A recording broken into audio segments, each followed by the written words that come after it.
Әбдіманат Ерғазы Әзімханұлы 1996 жылы Тараз қаласында дүниеге келген. Отбасының тұңғышы. Жоғары оқу орнын таңдайтын уақытта ең негізгі мақсаты қалайда Астана қаласына түсу болатын. Ал әрі қарай Ерғазы үшін оқу орнының абырой мен жетістіктерінің еш маңызы болмады. Негізгі ұстанымы жасаймын, жарып шығамын деген адамға ештеңе де кедергі емес. Ассалаумағалейкум Ерғазы. Қош келдің. Бүгін студент бағдарламасының кейіпкері өзіңсің. Сенің мамандығың, қоғамдағы орның барлығымен танысатын боламыз. Ал енді бірінші сұрағыма жауап берші. Астанаға келуге не түрткі болды? Астанаға келуге, ең бірінші Астанаға келуге өзімнің ішкі арманым, мақсаттарым түрткі болды. Ата-анам негізі, әкем қарсы болғанымен, анам қарсы болды түбегейлі Астанаға түсуге, алысқа кетуіме. Сөйтіп Таразда қалсын деді, бірақ мен анама айтпай өзім төрт бағытты да Астананы таңдап, маңызды емес қандай университет, қандай мамандық, сөйтіп Астананы таңдап, анама бірақтан Тараз таңдадым деп, кейін Астанаға түскен болатын. Алдағанда болашақ үшін, арман үшін мамам ренжімесін, уайымдамасын деп, сөйтіп Астананы таңдаған болатын. Жақсы. Ал енді қазіргі уақытта сенің армандарымен осы мамандығың қалай байланысады? Тікелей байланысады. Мен дәл қазіргі сәтте қуанам осы мамандыққа түскеніме, осы жоғарғы оқу орнына түскеніме, және де осы жасап жатқан жұмысымды істеп жатқаныма себебі әлі де Астанада қалып, болашақта өзімнің армандарыма жете беруге деген менің талпынысым әлі де жоғары. Ғажап, керемет. Ал енді сенің бір күндік өмірің туралы осы бағдарламаны арнаймыз. Олай болса,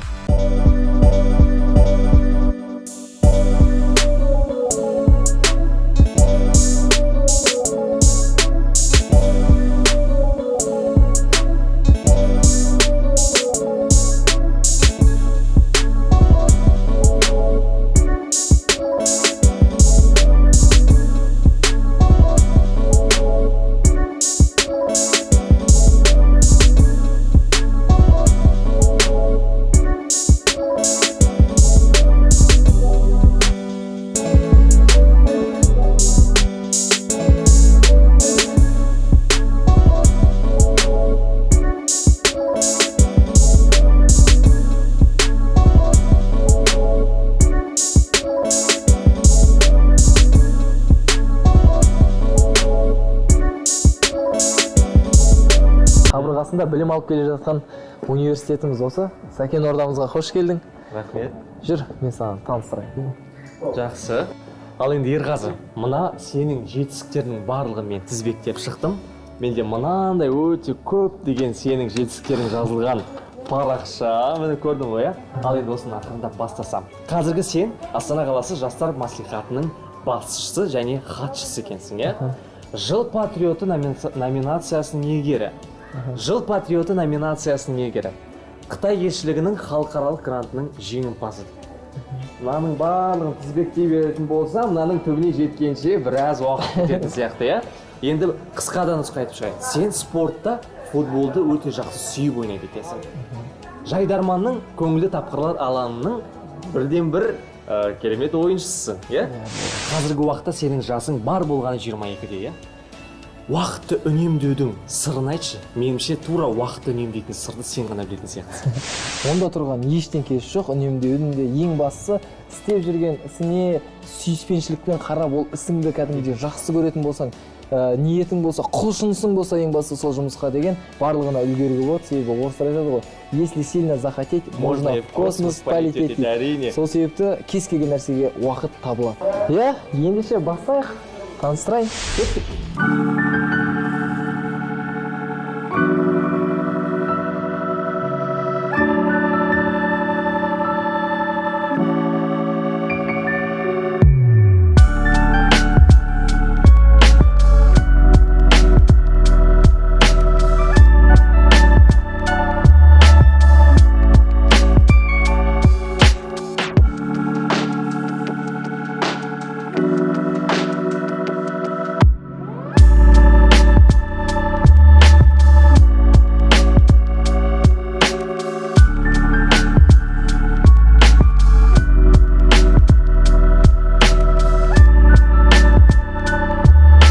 жалпы барлық мамандықтардың арасында ең қызықтысы десе болады. Ветеринарлық мал шаруашылығы, малдың өнімдері, бұның барлығы ауыл тақырыбынан алыс адамдарға бір керемет қызығушылық, жаңа тақырып. Ал енді осыны сендер теория жүзінде өтіп жүрсіңдер. Маған, біздің көрермендерге практика.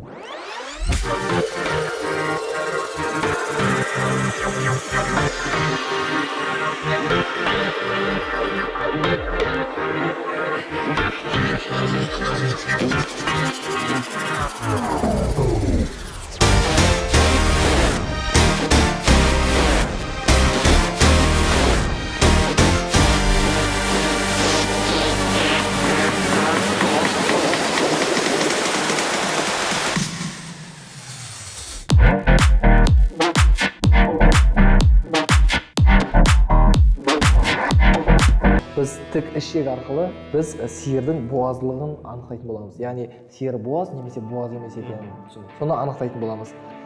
Болды? Ендеше бастаймыз ба? Бастаймыз.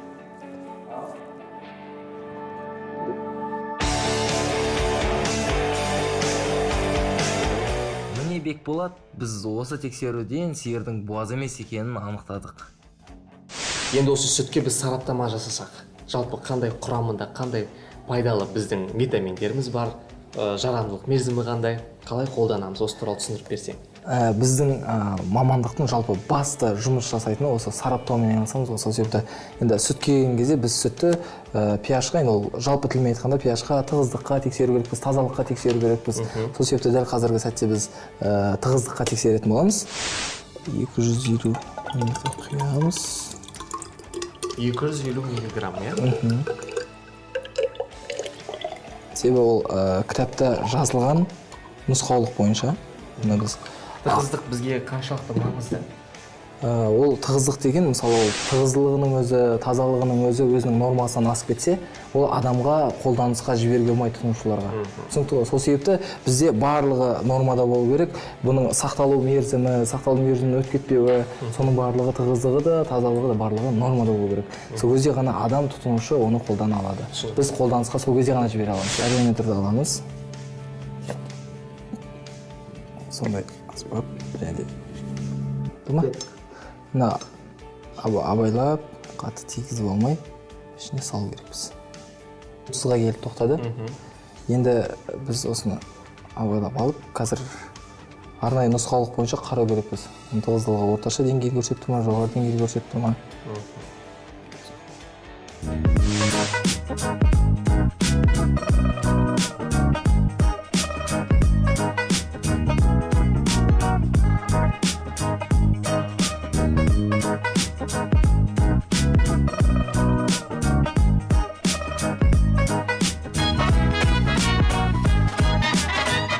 Бұл сүтте барлығы нормада. Жақсы. Болашақта ерғазыны көп жағдайда өзінің мамандығы бойынша көре алмаймын. 5 жыл бойы көріп жүргенім ерғазының әрқашанда тек күлкі бетінен күлкі үйірілетін сәттері ғана көз алдыма елестетеді.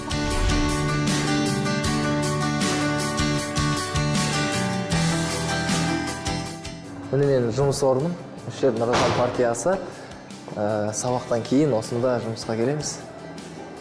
Қош келдің жұмысқа. Уақыт өте келе адамның қызығушылығы да, арманы да өзгереді екен. Әлемге танымал актердің орнына мен қазір саясат тарихында өз орнын ойып тұрып алатын тұлғалардың бірі болғым келеді. Бұл жастар мәслихатының депутаттығына болған сайлауы да жеңіп шыққаннан кейінгі мендегі пайда болған арман. Және мен өз жолымды осы арман арқылы тапқандаймын. Ерғаз жалпы жақсы жігіт. Сәкен Сейфуллин атындағы агротехникалық университетінің студенті, 5-ші курс студенті. Өзі белсенді, белді жігіттердің бірі. Қазір жалпы университет деңгейінде емес, қала деңгейінде де жалпы қоғамдық жұмыстарға араласып, біраз нәтижелерге, жетістіктерге жетті деп есептеуге болады. Неге десеңіздер, қазір Жас Отан жастар қанатының елордалық филиалының кеңес мүшесі, жастар мәслихатының хатшысы. Қазақтың жігіттері жалпы 8 қырлы, 1 сырлы болу керек деп деген сөзге дәл енді сәйкес келетін жігіт қой. Әрбір жұмыстан сол мезетте аяқталған талап етеді. Ол кісі ұрысқан кездің өзінде нақты шындықты айтады. Жұмыстың нәтижелі болуы талап етеді.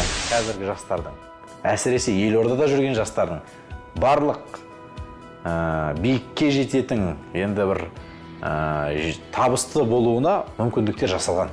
Ол адамның өзіне байланысты. Қайда оқыса да. Мысал ретінде мен Еуразия ұлттық университетінің студенті болсам, Ерғазы анау агротехника университетінің студенті. Бірақ оған қарамастан ешқандай шекара жоқ. Осы қоғамдық өмірдің қоғамдық қызметтің арқасында бір-бірімізді танып, бірге біраз жобаларды іске асады. Бекболат, саяси жұмыс деген тек қана осындай қоғамдық іс-шаралар, неше түрлі жиналыстар деп ойлап қойған шығарсың. Әрине басқа дүниеге уақыт жеткізу мүмкін емес сияқты. Жоқ, басқа дүниеге де мүмкін. Мен негізі осынша энергияны қайдан аласың десең, мен өзім футбол ойнаймын бос уақытымда. Сол үшін саған да қазір кеңес беремін, бірге барып доп теуіп қайтайық. Әрине. Спорт денсаулық кетті. Әрине.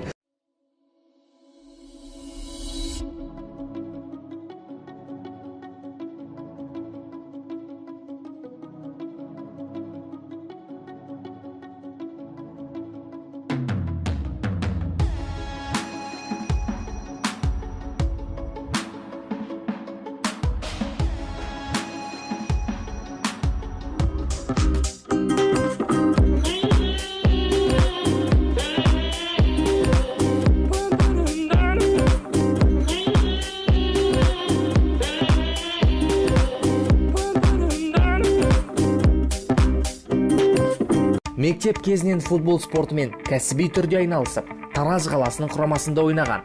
Оқуға түскеннен кейін де сүйікті спортын тастамай, Қазату лигасы командасын құрып, бірнеше мәрте чемпион атанған. Зинедин Зиданға қатты қызығатын. Одан кейін достары бар еді, Нұркен Мазбаев деген Тараз құрамасында ойнаған қазақ футболының майталмандары. Сол кісілерге ұқсасын деп, негізі мені футболға балалық шағымнан қызықтырған әкем етін. 11 сыныпқа дейін кәсіби түрде айналысып келіп, одан кейін Астанаға түскеннен кейін әуесқой футболмен айналысып кетеміз. ЛЛФ, ОПЛ лигаларында. Жеке өмірінде ешқандай жаңалық жоқ. Кез келген нәрсені саралап, дұрыс шешім қабылдағанды жақсы көремін. Тараз өкінішке орай ұтылып қалды Шахтердан. Сосын конкурс ойнатты. Сол конкурста осы Тараздың жанкүйерлеріне бір нәрсе бұйырсын, бүгін жеңіс бұйырмады деп, бізге сол допты, сол финалда ойналған допты бізге қарай тепті да. Кім тосады, сол конкурс ойнатады, ортаға шығып деді. Және де 2-3 адам мына жағында бүйтіп толып отырмыз, енді Тараздың адамдары. Алан Черкасов деген жүргізуші допты Тараздыққа қарай тепті. Сөйтінде 3 адамнан секіріп, ананы өйтіп не істеймін, ұстаймын ғой, құлап ана жақта бүкіл жанкүйерлердің арасынан ешкімге бермей. Университетте наурыз болатын болса, қыздар, жігіттер барлығымыз баратын болды, асығып бара жаттық, бізді күтті машина. Сөйтіп бір досыма сеніп, мына ішке кіргізе салшы деп ана лақтырған ғой. Сөйтсем ол досым алаң қасар, оны алмаған, доп сол жерде қалған, кейін доп жоқ.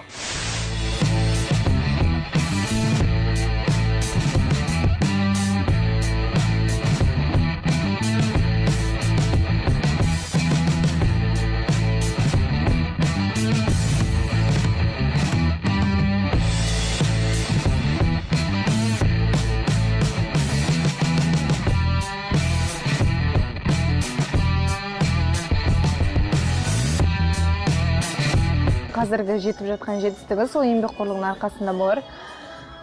Өзі депутат. Ерғазы мен үшін өте жүрегі таза, ақ көңіл, өте жақсы бала ғой. Еңбекқор. Қолынан келгенше көмектеседі. Адамгершілігі өте мол. Арам ойы жоқ. Историяны көп салады, қайта салады, неше түрлі пост жазып, оқыңдар деген сияқты. Анда-санда кешіп қалуы мүмкін. Кейбір кездерде өте көп сөйлеп кетуі мүмкін.